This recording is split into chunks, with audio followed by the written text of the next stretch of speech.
श्रीभगवानुवाच मया प्रसन्नेव तवार्जुनेदं रूपं परं दर्शितमात्मयोगात् तेजोमयं विश्वमनन्तमाद्यं यन्मे त्वदन्येय न द्वष्टपूर्वम्. श्री भगवान म्हणाले, हे अर्जुन, मी तुझ्यावर प्रसन्न होऊन माझ्या अंतरंगा शक्तीद्वारे या प्राकृत जगतातच हे परमश्रेष्ठ विश्वरूप तुला दाखविले. तुझ्या वाचून पूर्वी कोणीच हे अनंत तेजोमय आणि आद्य रूप पाहिलेले नाही. तात्पर्य: अर्जुनाला भगवंतांचे विश्वरूप पाहण्याची इच्छा होती, म्हणून आपल्या भक्तावर कृपा असल्यामुळे भगवंतांनी आपल्या ऐश्वर्यमय आणि तेजोमय रूप अर्जुनाला दाखविले. हे रूप सूर्याप्रमाणे तळपत होते आणि याची अनेक रूपे वेगाने बदलत होती.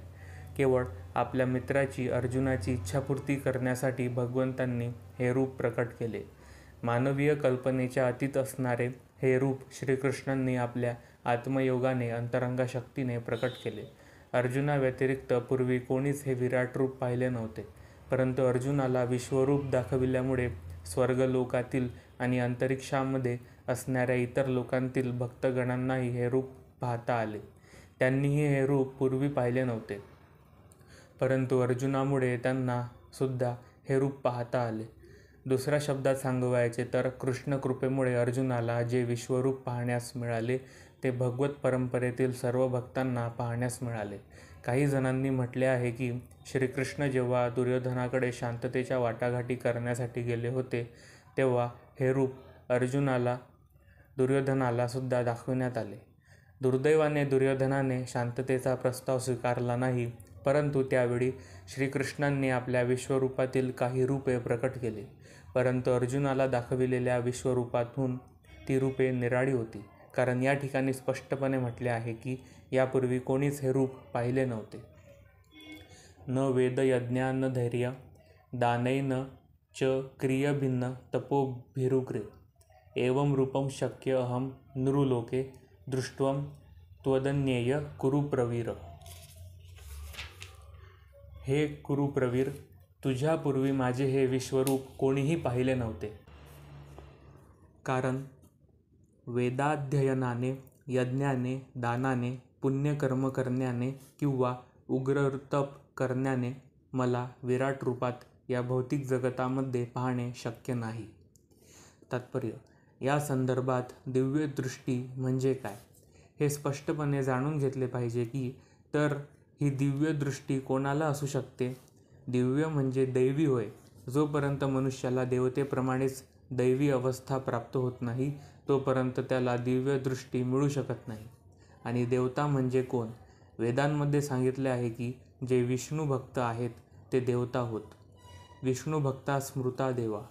जे अनिश्वरवादी आहेत, अर्थात जे श्री विष्णूंना मानित नाही किंवा जे श्रीकृष्णांच्या निर्विशेष तत्वालाच परमसत्य मानतात किंवा त्यांना दिव्य दृष्टी प्राप्त होऊ शकत नाही, श्रीकृष्णांची निंदा करावयाची व त्याचबरोबर दिव्य दृष्टीचीही अपेक्षा करावी हे शक्य नाही.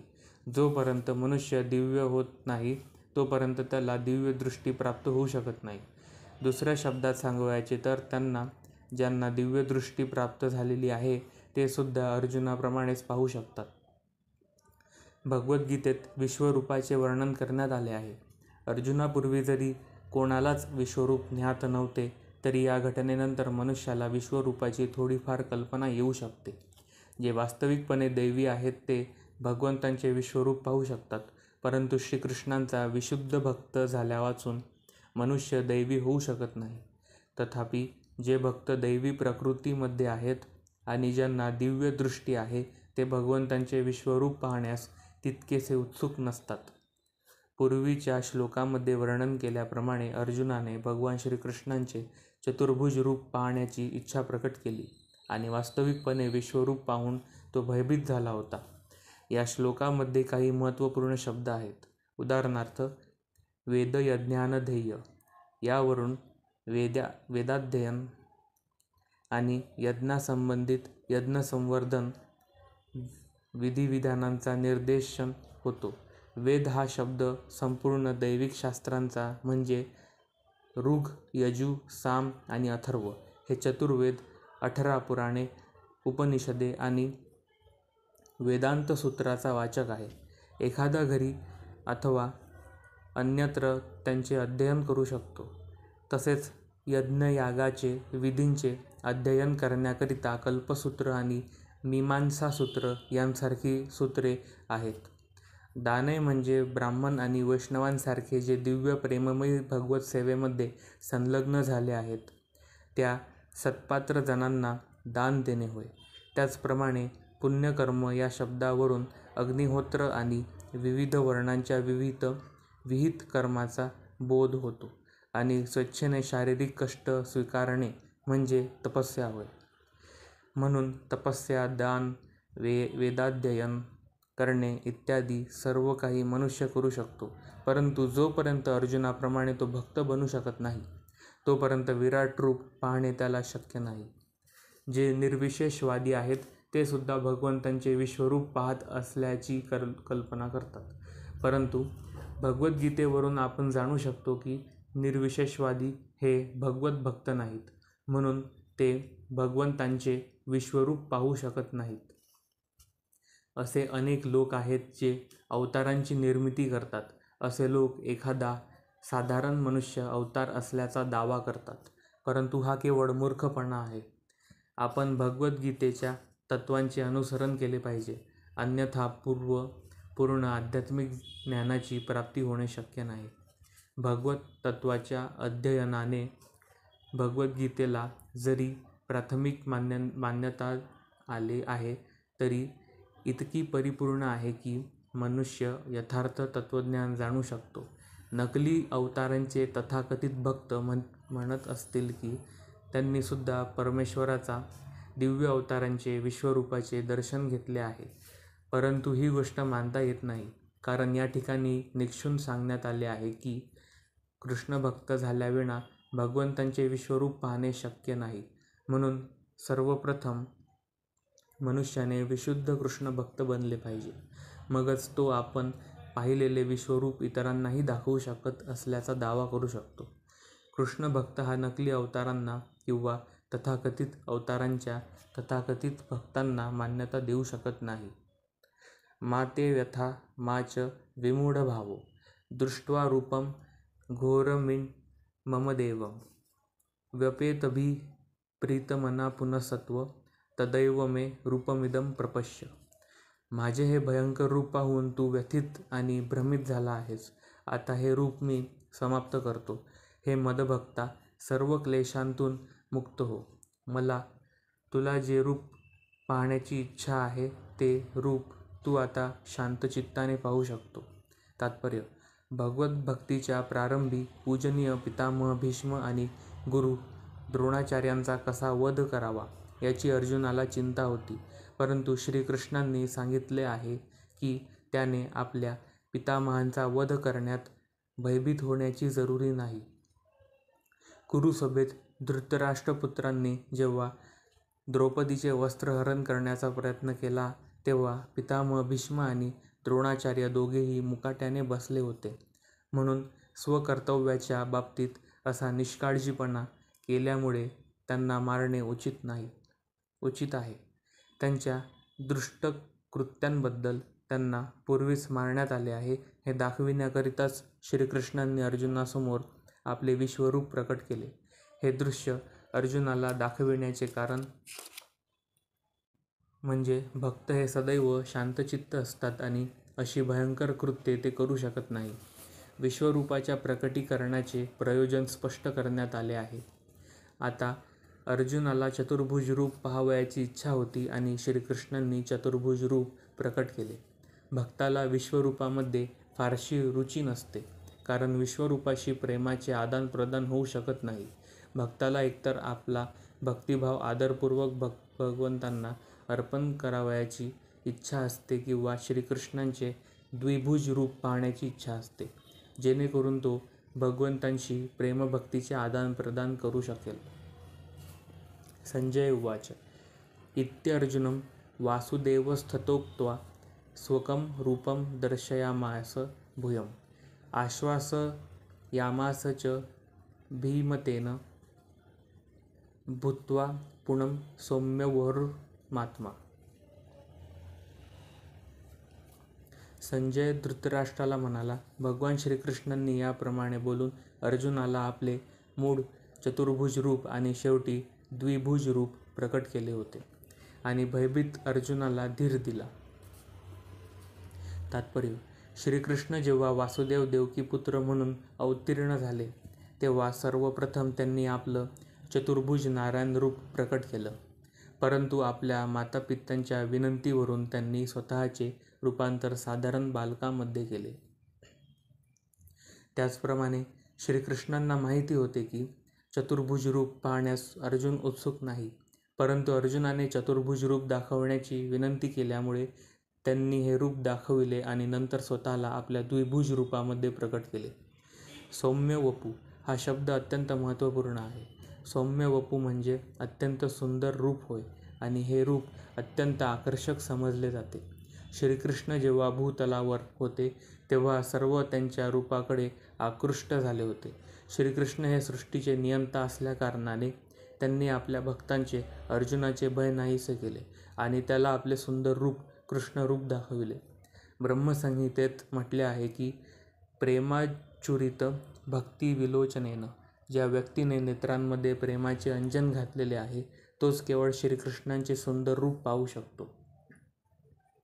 अर्जुन उवाच: दृष्टेदं मानुषं रूपं तव सौम्य जनार्दन, इदानीमस्मि संवृत्तं सचेता प्रकृतिगत.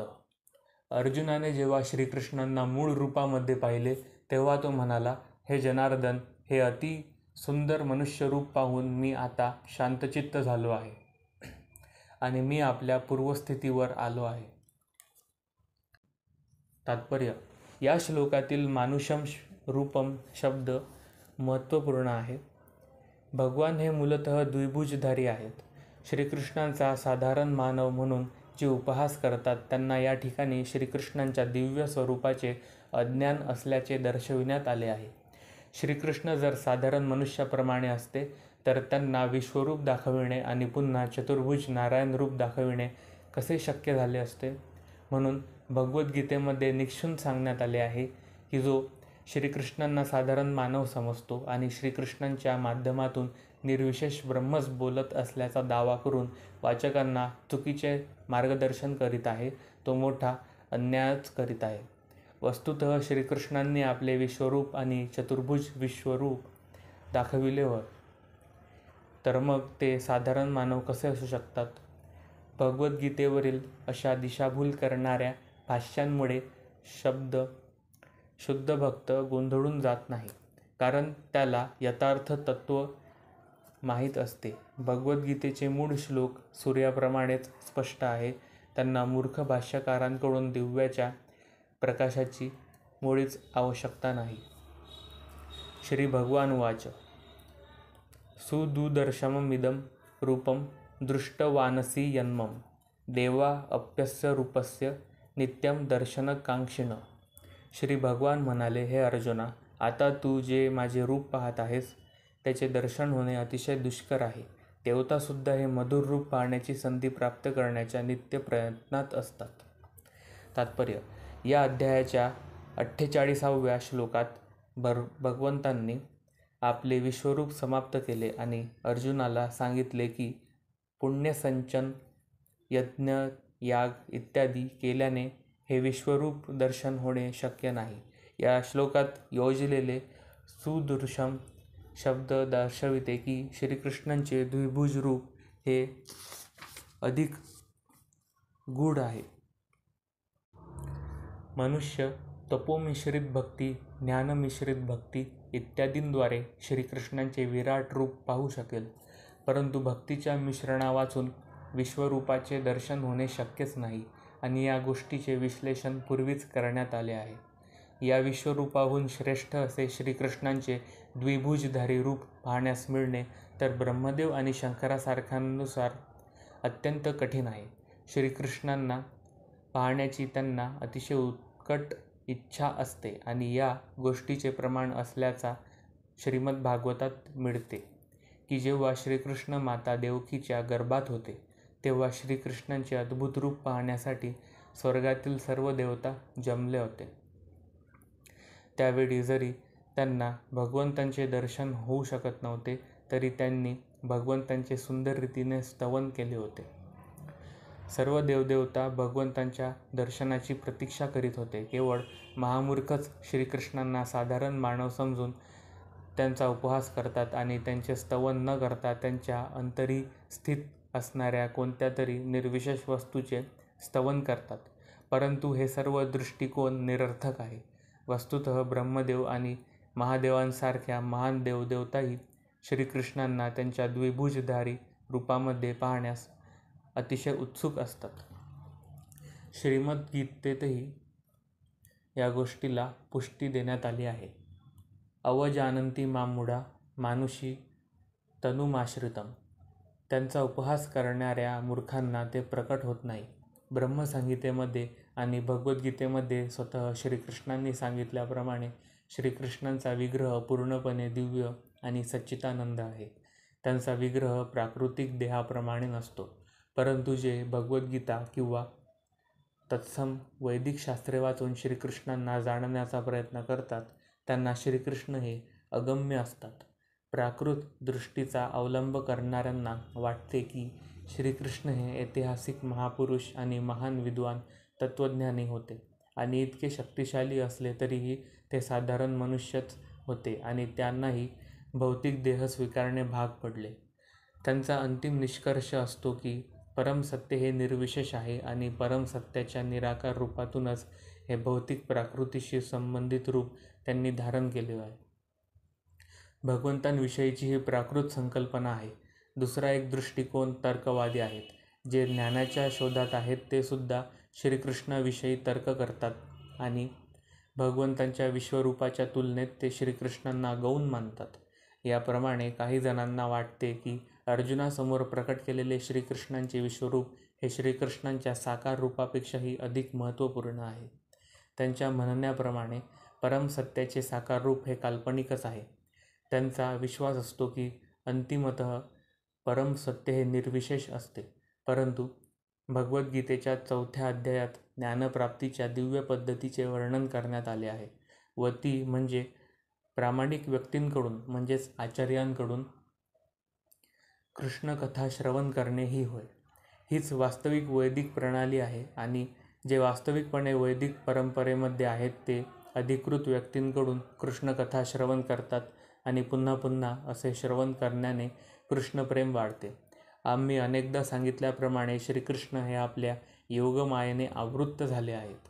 कोणत्याही मनुष्याला ते प्रकट होत नाही किंवा दर्शन देत नाही. ते स्वतःहून ज्या मनुष्याला प्रकट होतात केवळ तोच त्यांना पाहू शकते. वेदांमध्येही सांगण्यात आले आहे की जो शरणागत जीव आहे तोच परमसत्य यथार्थ रूपाने जाणू शकतो. निरंतर कृष्ण भावना आणि कृष्णभक्तीद्वारे योग्याला दिव्य दृष्टी प्राप्त होते आणि त्याला श्रीकृष्णांचा साक्षात्कार होतो. असा साक्षात्कार देवतांनाही होऊ शकत नाही. मनुष्य श्रीकृष्णांना जाणणे देवतांनाही कठीण असते आणि श्रेष्ठतर देवता सदैव श्रीकृष्णांना द्विभुज रूपात पाहण्याचा प्रतीक्षेत असतात. यांचा अंतिम निष्कर्ष हाच आहे की श्रीकृष्णांच्या विश्वरूपाचे दर्शन अत्यंत दुर्लभ असते आणि कोणत्याही मनुष्याला शक्य नसले तरी त्यांच्या साकार श्यामसुंदर रूपाचे दर्शन तर त्याहूनही अतिशय दुर्लभ आहे. नाहं वदेत्न तपसा न दानेन न चेज्जया शक्यम एवं विदो दृष्टवानसी मां यथा. तुझ्या दिव्य चक्षुंद्वारे तू जे रूप पाहत आहेस ते केवळ वेदाध्ययनाने, कठोर तपाने, दानाने किंवा पूजनेने जाणणे शक्य नाही. या साधनांद्वारे कोणीही मला माझ्या मूळ स्वरूपामध्ये पाहू शकत नाही. तात्पर्य: सर्वप्रथम श्रीकृष्ण वासुदेव देवकीसमोर चतुर्भुज रूपात प्रकट झाले आणि नंतर त्यांनी स्वतःचे रूपांतर द्विभुज रूपामध्ये केले.